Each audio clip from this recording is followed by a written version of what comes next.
Hello everyone, চলে এলাম আবারও একটা ছোট্ট ব্লগ নিয়ে। তো এই দিনটা আমার কাছে ছিল ভীষণ স্পেশাল।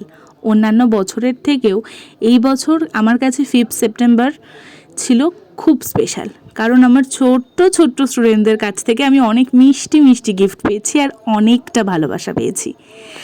আর তার দুদিন পরেই আমার বাড়িতে আমি ছোটোখাটো করে একটু টিচার্স ডের আয়োজন করেছিলাম।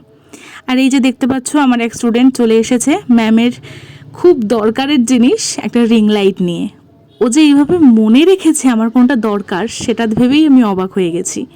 যাই হোক, ও আর আমি মিলে এটা সেট করছিলাম, আর সাথে অনেক গল্প, অনেক মজাও করছিলাম। আর আস্তে আস্তে সব আমার খুদে সদস্যরা, মানে আমার সব ছোট ছোট স্টুডেন্টরা আমার বাড়িতে আসতে শুরু করলো। আর তারপরে এখানে আমি আবারও একটা গিফট পেয়ে গেছি, এটাও আমার খুব পছন্দ হয়েছে।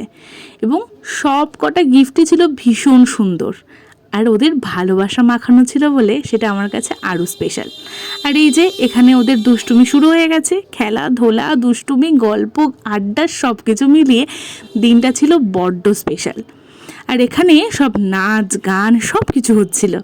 তোমরা ওদের এক্সপ্রেশনটা দেখলেই বুঝতে পারবে ওরা কতটা খুশি। আর ওরা যে এত খুশি, ওদের এই খুশিটা দেখে আমি হয়ে গেছিলাম আরও বেশি খুশি, কারণ ওদের এই সমস্ত নাচ গান, গল্প, খেলা দেখলে আমি ঠিক আমার ছোটোবেলায় ফিরে যাই। যাই হোক, তারপরে তো ওদেরকে খেতে বসিয়ে দিয়েছিলাম, আর সমস্তটা সবাই খুব ভালো করে পরিষ্কার করে খেয়েছিল, আর সবার ভীষণ ভালো লেগেছে। আর ওরা এমনি আমার বাড়িতে আসতে খুব ভালোবাসে। তো তারপরে আর কি, সবাই আমাকে টাটা বাই বাই করে বাড়ির পথে রওনা দিয়েছিল খেয়ে দিয়ে উঠে। আর এইগুলো হচ্ছে আমার কাছে একটা পরম পাওয়া। কেমন লাগলো অবশ্যই জানিও।